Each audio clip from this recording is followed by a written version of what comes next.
मोमना समझी कि मैं बड़ी बहादुर हूँ, अपने वो समझी कि इस्लामी मुल्क है सऊदी अरेबिया, यहाँ पे अरब है सारे, तो मैं फलस्तीन का झंडा लहराऊंगी, वीडियो वायरल होगी, हीरो बन जाऊंगी। तो उसने ये झंडा लहराया और फौरन ही आके जो उधर की जो पुलिस है या गार्ड्स हैं उन्होंने आके उसको औरत को पकड़ लिया। सुना बाद में बड़ा लितर बोला भी। 5 पाकिस्तानियों को बांग्लादेशी गार्ड को मर्डर करने में एग्जीक्यूट कर दिया गया है सऊदी अरेबिया के अंदर।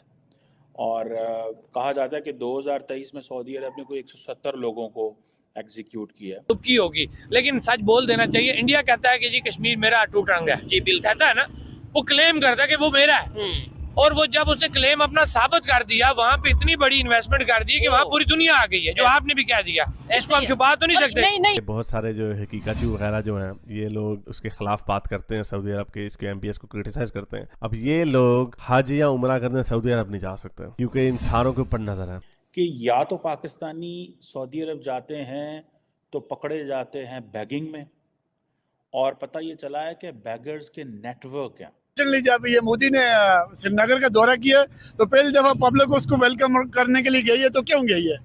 हमारा स्टांस ये है कि आप अपने अवाम को जब सहूलियात देंगे, अपने अवाम को फैसिलिटीज देंगे, तो वो लोग आहिस्ता आहिस्ता अट्रैक्ट करते हैं। प्रो हमास सपोर्टर्स जो है इन्होंने वक्ता पाया हुआ, सबको सब की नाक में दम करके रखा हुआ, और हमास को कुछ नहीं कहते, हॉस्टेजेस रिलीज करने की फरमाइश नहीं करते, बस कहते हैं सीज फायर कर दो। तो वो कहते हैं हम सीज फायर कैसे करें जब तक तुम हमारे हॉस्टेजेस वापस नहीं करोगे। सर, आज इंडिया में एक बहुत बड़ी डेवलपमेंट देखने को मिली। प्राइम मिनिस्टर नरेंद्र मोदी ने उत्तर प्रदेश के अंदर जो है 15 एयरपोर्ट्स को इनॉग्रेट किया, और इसके साथ साथ 12 टर्मिनल, और ये टोटल प्रोजेक्ट बताया जा रहा है 10 करोड़ इंडियन रुपीस का है। ह्यूमन ट्रैफिकिंग जो है ना, ये बिजनेस है, स्मगलिंग करना ऐसे लोगों की जो जाते वहाँ उम्रा करने हैं लेकिन होते वहाँ पे वो कर रहे होते हैं, पैसे मांग रहे होते हैं। और उन्होंने 6,500 करोड़ का बजट सिर्फ कश्मीर के लिए जब उन्होंने दिया तो अट्रैक्शन आ रही है वहाँ पे, वहाँ रेलवेज भी आ रही हैं, वहाँ दीगर सहूलियात भी हैं, एयरपोर्ट भी इंटरनेशनल स्टैंडर्ड्स के बन रहे हैं, तो वहाँ लोग आहिस्ता आहिस्ता अट्रैक्ट हो रहे हैं। ज़्यादातर जो लोग वहाँ पे बैगर्स पकड़े जाते हैं उनका ताल्लुक मेजॉरिटी का पाकिस्तान से होता है, जो कि इंतहाई शर्मनाक बात थी। कि सऊदी अरब में बादशाहत है, इसलिए बादशाहत जहाँ पर होती है वहाँ पर डंडा फेरा जाता है, वहाँ पे फ्री फ्लोइंग इन्फॉर्मेशन नहीं होती, कन्वर्सेशन नहीं होती, डिबेट नहीं होती, जिसकी वजह से कोई रिफॉर्म्स नहीं। मोमना समझी कि मैं बड़ी बहादुर हूँ, अपने वो समझी कि इस्लामी मुल्क है सऊदी अरेबिया, यहाँ पे अरब है सारे, तो मैं फलस्तीन का झंडा लहराऊंगी, वीडियो वायरल होगी, हीरो बन जाऊंगी। तो उसने ये झंडा लहराया और फौरन ही आके जो उधर की जो पुलिस है या गार्ड्स हैं उन्होंने आके उसको औरत को पकड़ लिया। सुना बाद में बड़ा लितर बोला भी।